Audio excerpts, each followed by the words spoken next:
ठाण्यातील शाळा, रुग्णालय, धार्मिक स्थळं आणि चित्रपटगृहांच्या परिसरातील अनधिकृत पानटपऱ्या, चिकन शॉप आणि चायनीज स्टॉलवरती महापालिका आता कठोर कारवाई करणार आहे. महापालिकेच्या सोमवारी झालेल्या सर्वसाधारण सभेत हा मुद्दा गाजल्यानंतर विशेष मोहीम राबवण्यात येणार असून तिची सुरुवात मुंब्र्यातून होणार आहे. ठाणे महापालिकेच्या सर्वसाधारण सभेत शहरातील शाळा, रुग्णालय आणि मंदिरांच्या परिसरातील अनधिकृत टपऱ्यांवरून जोरदार चर्चा झाली. नगरसेविका परीक्षा सरनाईक यांनी या परिसरात मोठ्या प्रमाणावर अनधिकृत पानटपऱ्या, चिकन शॉप्स आणि चायनीज स्टॉल सुरू असल्यानं वाहतूक कोंडी, अस्वच्छता आणि सामाजिक समस्या वाढत असल्याचा मुद्दा उपस्थित केलेला होता.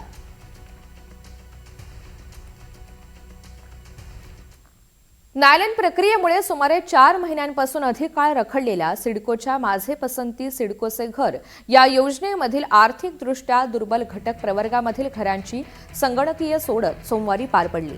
8,795 सदनिकांसाठी झालेल्या या सोडतीत 4,355 लाभार्थी निश्चित झालेले असून 4,440 घरं अद्याप रिक्त आहेत. या सोडतीसाठी एकूण 10,832 अर्जदारांनी अर्ज सादर केलेले होते.